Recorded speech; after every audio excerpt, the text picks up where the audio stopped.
श्री राम। बच्चों आज हम जानेंगे तुलसी के बारे में। तुलसी का पौधा आपने घरों में देखा ही होगा। मम्मियाँ जो है उसमें जल चढ़ाती हैं, दीपक भी जलाती हैं, पूजा करती हैं। पौधे तो हमारे घर में बहुत सारे होते हैं, लेकिन हम तुलसी की ही पूजा क्यों करते हैं, दूसरे पौधों की क्यों नहीं करते? तो आज हम जानते हैं तुलसी की कहानी कि वो किस प्रकार हमारे लिए पूजनीय हुई, क्यों हम पूजा करते हैं। एक बार की बात है, एक राजा हुआ करता था, उसका नाम था जालंधर। वो बहुत ही पराक्रमी राजा था।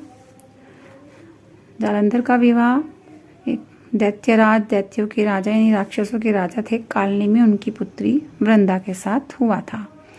वृंदा बचपन से ही विष्णु जी की पूजा करती थी, वो विष्णु भक्त थी। लेकिन जालंधर जो था वो बहुत ही दुराचारी अत्याचारी राक्षस था। पूरे संसार में उसने हाहाकार मचा रखा था। वृंदा जो थी वो एक पवित्र स्त्री थी और विष्णु भक्ति थी, और उसको ये वरदान था कि उसके पति की जब तक मृत्यु नहीं होगी, जब तक कि वो एक पवित्रता का जीवन जिएगी। इसलिए जालंधर को कोई भी मार ही नहीं पा रहा था, अब वो विजयी बना रहता था। एक बार जब जालंधर युद्ध करने गया हुआ था तो वृंदा जो है वो विष्णु जी की पूजा में बैठ गई थी। वहाँ पर युद्ध चलता रहा और वो पूजा में बैठी रही। उसकी पूजा के कारण जालंधर विजयी बना रहा। लेकिन सारे देवता ऋषि मुनि सब परेशान हो गए, सारे डर डर के भागने लगे। आखिर में वो विष्णु भगवान जी के पास पहुँचे कि भाई आप कुछ उपाय करो, इसको कैसे मारें। अब भगवान विष्णु जो थे वो उसके साथ छल तो करना नहीं चाहते थे, छल से वो कुछ भी गलत नहीं करना चाहते थे, धोखा नहीं देना चाहते थे, लेकिन कोई और उपाय ही नहीं था। तो जो विष्णु भगवान थे वो जालंधर का रूप धारण करके वृंदा के महल में पहुंच गए। अब वृंदा ने जैसे ही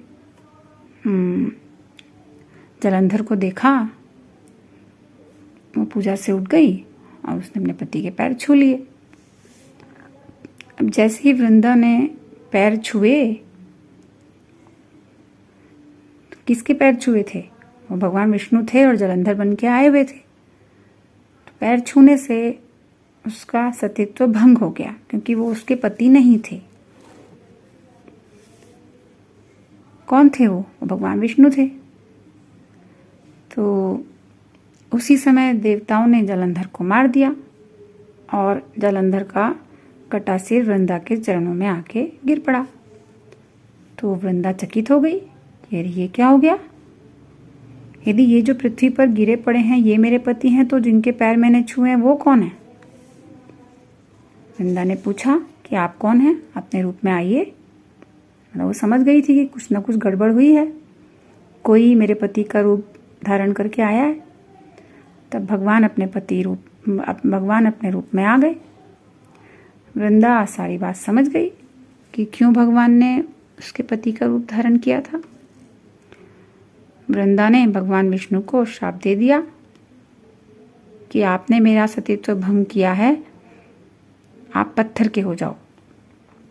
विष्णु जी पत्थर के हो गए। अब सभी जगह हाहाकार सा मच गया कि भगवान पत्थर के हो गए।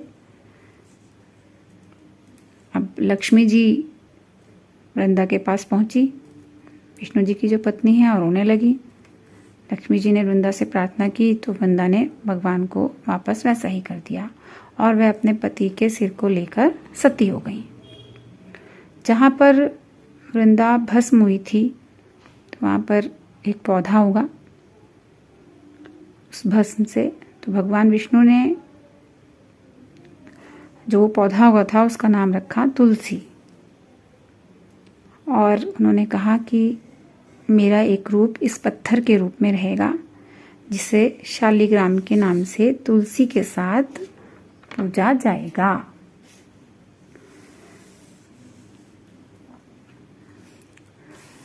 तुलसी को बहुत ही पवित्र माना जाता है